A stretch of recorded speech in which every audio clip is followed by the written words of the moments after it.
Hôm nay tôi muốn kể cho bạn một câu chuyện nhỏ nhưng mang một bài học rất lớn.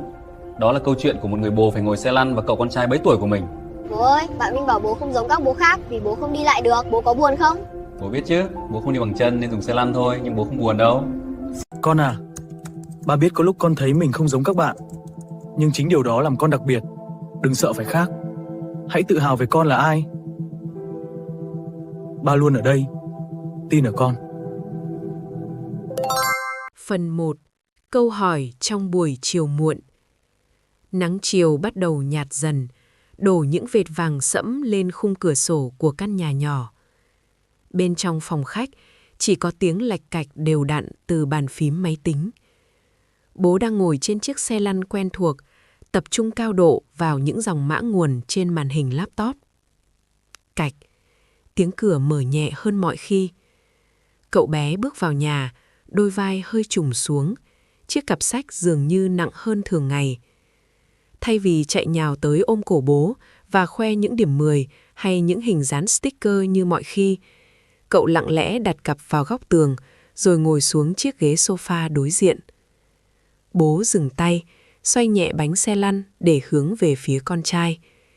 Ông không vội hỏi, chỉ quan sát đôi mắt đang nhìn chằm chằm xuống đôi giày của cậu bé. Sự im lặng kéo dài một lúc lâu, chỉ còn tiếng gió xào xạc ngoài vườn. Hôm nay ở trường có chuyện gì vui không con? Bố lên tiếng, giọng trầm ấm và kiên nhẫn. Cậu bé ngước lên, đôi mắt hơi hoe đỏ. Cậu ngập ngừng, đôi bàn tay nhỏ bé đan chặt vào nhau. Bố ơi, hôm nay giờ ra chơi, các bạn vây quanh con. Các bạn hỏi tại sao bố lúc nào cũng phải ngồi xe lăn mà không đi lại giống như bố của các bạn ấy. Cậu bé cúi đầu thấp hơn, giọng nhỏ dần. Con không biết phải trả lời các bạn thế nào cả. Con thấy hơi buồn vì bố của con không giống bố của mọi người. Người bố khựng lại một chút, nhưng thay vì buồn bã, ông lại mỉm cười một cách hiền hậu.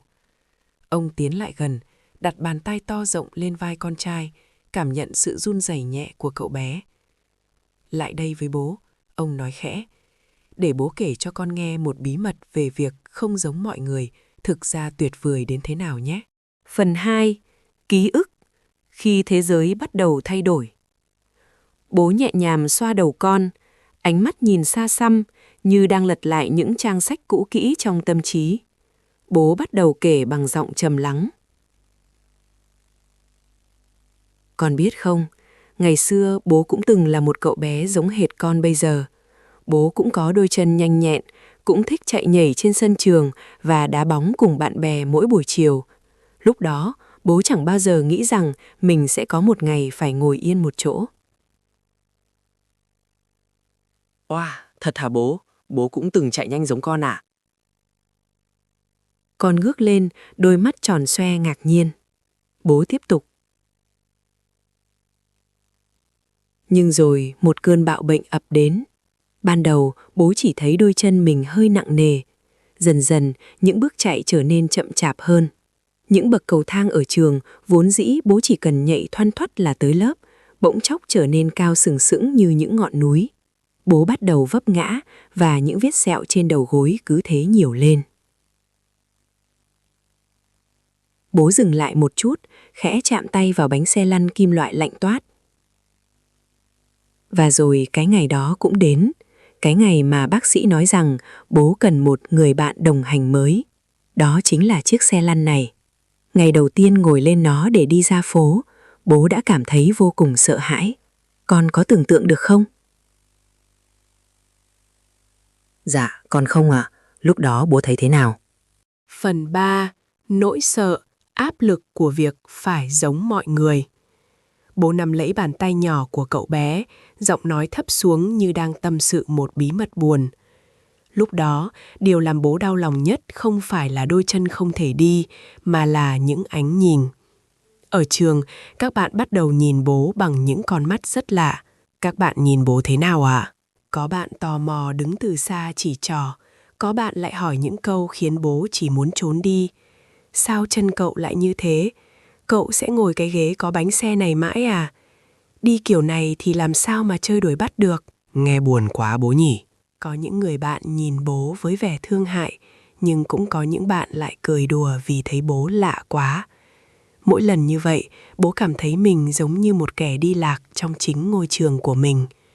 Con biết không, có những buổi sáng bố chỉ ước mình có một phép màu. Phép màu gì vậy bố? Bố ước mình có thể trở nên bình thường như bao người khác, có thể đứng xếp hàng dưới nắng, có thể chạy ùa ra sân khi tiếng chuông báo giờ chơi vang lên. Bố đã nghĩ rằng nếu mình giống mọi người thì tốt biết bao, vì khi mình giống họ sẽ chẳng có ai nhìn mình nữa, chẳng có ai hỏi những câu kỳ cục nữa. Mình sẽ tan biến vào đám đông và được yên ổn. Bố thở dài nhẹ một cái. Lúc ấy, bố sợ sự khác biệt vô cùng. Bố sợ lắm sao? Đúng vậy, bố coi chiếc xe lăn là một cái lồng nhốt mình lại, khiến bố trở nên tách biệt với thế giới bên ngoài. Bố đã từng muốn giấu mình trong phòng thật lâu, chỉ vì không muốn phải trả lời câu hỏi, tại sao cậu lại khác biệt? Phần 4. Bước ngoặt. Thế giới vốn không có hai chiếc lá giống nhau. Bố mỉm cười, ánh mắt trở nên sáng rạng rỡ hơn khi nhớ về một buổi chiều đặc biệt trong quá khứ. Nhưng rồi, một ngày nọ, thầy giáo dạy vẽ của bố dắt bố ra một khu vườn nhỏ sau trường. Thầy bảo bố hãy chọn 2 chiếc lá trên cùng một cành cây và quan sát thật kỹ. Bố đã cố gắng tìm 2 chiếc lá giống hệt nhau để chứng minh là thầy sai, nhưng con biết không, bố đã thất bại. Thật hả bố?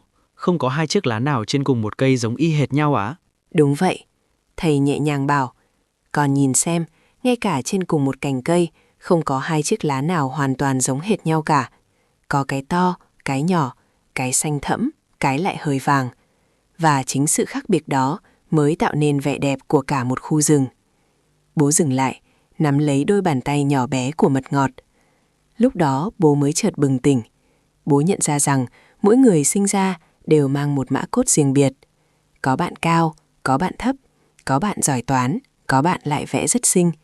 Sự khác biệt của bố là chiếc xe lăn, nhưng đó cũng chính là dấu ấn riêng của bố trên thế giới này. Khác biệt không phải là một lỗi sai của tạo hóa, mà nó giống như một món quà độc bạn. Nếu tất cả chúng ta đều giống hệt nhau như những con búp bê nhựa được đúc ra từ một khuôn, thì thế giới này sẽ buồn chán biết bao nhiêu, đúng không con? Dạ đúng ạ. Nếu ai cũng giống hệt nhau thì thế giới chán lắm bố nhỉ? Con thích mọi người đều có điểm đặc biệt riêng cơ. Phần 5. Bài học từ vĩ nhân. Thiên tài là những người dám khác. Bố xoa nhẹ đôi bàn tay đang chăm chú lắng nghe của con trai, rồi tiếp tục. Con biết không, trên thế giới này có những người cực kỳ thông minh, những thiên tài mà cả nhân loại đều ngưỡng mộ. Nhưng điểm chung của họ là gì con biết không? Họ đều là những người cực kỳ khác biệt. Cậu bé tò mò hỏi. Họ cũng khác biệt giống bố ạ? Bố gật đầu mỉm cười. Đúng thế. Con nhìn xem, bác Albert Einstein với mái tóc lúc nào cũng bù xù và những suy nghĩ chẳng giống ai. Lúc còn nhỏ, bác ấy từng bị coi là chậm chạp vì không học theo cách thông thường. Nhưng chính vì bác ấy chọn một lối suy nghĩ khác biệt, nên bác ấy mới tìm ra những bí mật vĩ đại của vũ trụ mà chưa ai từng thấy. Bố chỉ tay vào chiếc xe lăn của mình rồi nói tiếp. Và đặc biệt nhất là bác Stephen Hawking. Bác ấy cũng ngồi trên một chiếc xe lăn giống hệt bố. Thậm chí bác ấy còn không thể nói chuyện bằng giọng thật của mình. Nhưng con thấy đấy, tâm trí của bác ấy đã bay xa khỏi mặt đất, xuyên qua các vì sao để giải mã về hố đen vũ trụ. Bố nhận ra một điều rất quan trọng. Thiên tài là những người không sợ hãi sự khác biệt của mình. Họ không cố gắng để tan biến vào đám đông. Ngược lại, họ chấp nhận cái vẻ ngoài hay tư duy khác lạ đó, coi nó là nền tảng để tạo ra những điều phi thường. Nếu ai cũng sợ bị khác bạn bè, nếu ai cũng muốn mình phải giống hệt người bên cạnh, thì thế giới này chắc chắn sẽ không bao giờ có những phát minh vĩ đại đâu con trai ạ. Phần 6. Hành động. Biến khác biệt thành sức mạnh. Bố khẽ xoay nhẹ bánh xe lăn, âm thanh rè rè nhẹ nhàng vang lên trong căn phòng yên tĩnh. Bố nhìn con trai và nói với giọng đầy tự hào. Thay vì ngồi một góc và buồn bã vì đôi chân không thể chạy, bố bắt đầu tự hỏi, vậy mình có thể làm gì tốt nhất với đôi tay và bộ não này? Vậy lúc đó bố đã làm gì hả bố? Bố nhận ra rằng, trong khi các bạn mải mê đá bóng ngoài kia, bố lại có nhiều thời gian hơn để đọc sách, để mày mò với những linh kiện điện tử và những dòng mã máy tính phức tạp. Chiếc xe lăn từ một cái lồng bỗng chốc trở thành một chiếc ghế phi hành gia siêu ngầu. Wow, Chiếc ghế phi hành gia luôn hả bố? Thích quá. Bố bắt đầu tập trung vào thế giới công nghệ, nơi mà không ai quan tâm con đứng hay ngồi. Người ta chỉ quan tâm đến những ý tưởng tuyệt vời mà con tạo ra. Bố học cách làm việc qua mạng, kết nối với những người bạn tài năng ở khắp nơi trên thế giới. Con biết không, bố đã gặp được rất nhiều người cũng có hoàn cảnh giống bố. Các cô chú ấy cũng ngồi xe lăn giống bố ạ? Có chú bị khiếm thị nhưng lại là một nhạc sĩ thiên tài. Có cô phải dùng nạng nhưng lại là một họa sĩ vẽ tranh bằng miệng cực đẹp. Tất cả họ đều không để sự khác biệt cản bước chân mình. Các cô chú ấy thật là giỏi quá. Bố tìm thấy niềm vui trong việc giải quyết những bài toán khó trên máy tính. Chính sự tĩnh lặng khi ngồi trên xe lăn đã giúp bố rèn luyện được sự kiên trì và tập trung cao độ mà ít người có được. Sự khác biệt của bố giờ đây không còn là một khiếm khuyết, mà nó chính là động lực để bố trở nên xuất sắc hơn trong lĩnh vực mình chọn. Bố mỉm cười, chỉ vào màn hình laptop đang đầy những dòng code rực rỡ. Và nhờ sự khác biệt đó, bố mới có thể xây dựng được tổ ấm này và có được một cậu con trai tuyệt vời như con đấy. Dạ, con yêu bố lắm. Bố là phi hành gia cừ khôi nhất của con. Phần 7. Di sản của người cha, mong con kiêu hãnh.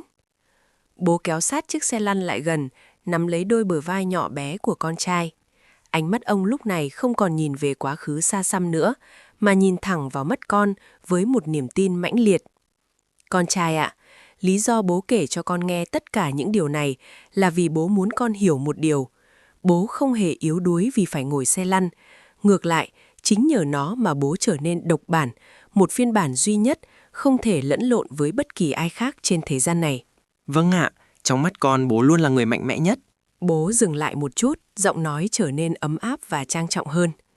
Sau này lớn lên, có thể con cũng sẽ thấy mình khác biệt ở một điểm nào đó. Có thể con thích một môn học mà các bạn cho là nhàm chán. Có thể con có một ước mơ mà mọi người bảo là viển vông, hoặc đơn giản là con có một ngoại hình không giống với số đông. Những lúc đó, bố mong con đừng sợ hãi, cũng đừng cố gồng mình để giống hệt các bạn xung quanh. Dạ, con hiểu rồi, con sẽ không sợ đâu bố. Bố mong con hãy kiêu hãnh vì sự khác biệt đó.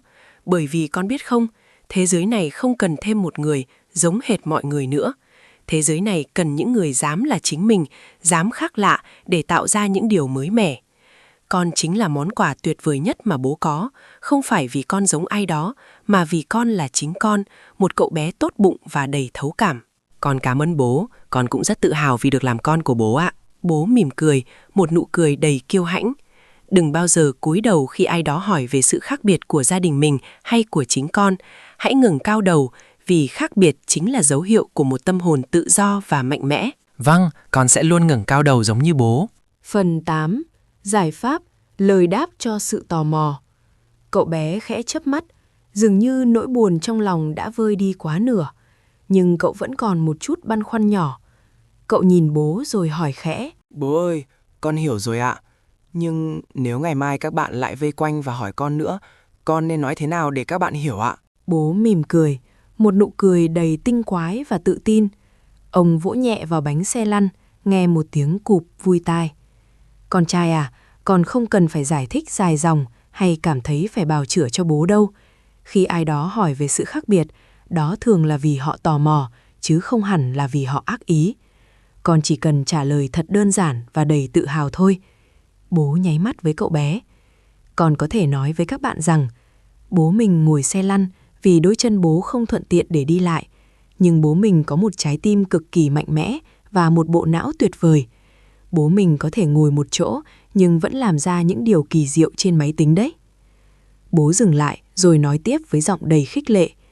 Con hãy nói với các bạn rằng mỗi người chúng ta là một mảnh ghép khác nhau trong một bức tranh lớn. Có mảnh hình tròn, có mảnh hình vuông và mảnh ghép của bố là hình chiếc xe lăn. Chính vì chúng ta khác nhau nên bức tranh cuộc sống mới thú vị đến thế. Khi con trả lời với một nụ cười và sự tự tin, các bạn sẽ không còn thấy đó là một điều đáng thương mà sẽ thấy đó là một điều đáng ngưỡng mộ. Cậu bé gật đầu, bắt đầu lầm nhầm lại lời bố dạy. Cậu nhận ra rằng mình không cần phải giấu giếm điều gì cả, vì bố của cậu thực sự là một siêu nhân trong mắt cậu.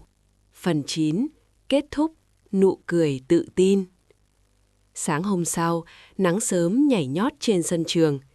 Cậu bé bước vào cổng trường với bước chân nhẹ tênh, không còn vẻ rụt rè như chiều hôm trước. Vừa đến giờ ra chơi, đúng như dự đoán, mấy người bạn cùng lớp lại túm tụm lại gần. Một cậu bạn nhanh nhỏ hỏi: "Này, thế cậu đã hỏi bố về cái xe lăn chưa? Sao bố cậu lại không đi lại bình thường được thế?" Cậu bé dừng lại, không còn cúi đầu nhìn mũi giày nữa. Cậu ngẩng cao đầu, nhìn thẳng vào các bạn và nở một nụ cười thật tươi. Cậu nhớ đến lời bố kể về những chiếc lá khác nhau trong rừng và những thiên tài dám khác biệt. Cậu dõng dạc trả lời: Bố mình phải ngồi xe lăn vì đôi chân không thuận tiện, nhưng bố mình là một người cực kỳ mạnh mẽ. Bố mình ngồi một chỗ mà vẫn làm ra được những phần mềm máy tính siêu ngầu, và bố mình còn biết mọi thứ về vũ trụ nữa cơ. Bố mình bảo mỗi người đều có một sự khác biệt riêng, và chính điều đó mới làm chúng ta đặc biệt. Mấy đứa bạn ngẩn người ra. Chúng không nhìn thấy sự xấu hổ trên mặt cậu bé, mà chỉ thấy một niềm tự hào lấp lánh trong đôi mắt ấy. Một bạn khác ồ lên: "Oa, bố cậu làm việc trên máy tính giỏi thế cơ à? Ngầu thật đấy!" Cậu bé mỉm cười, cảm giác nhẹ nhõm lan tỏa khắp lồng ngực. Lần đầu tiên, cậu nhận ra rằng sự khác biệt của bố không phải là một vết khuyết, mà là một niềm kiêu hãnh. Cậu không còn sợ những câu hỏi nữa, vì cậu biết mình đang sở hữu một người bố độc bản, tuyệt vời nhất thế giới.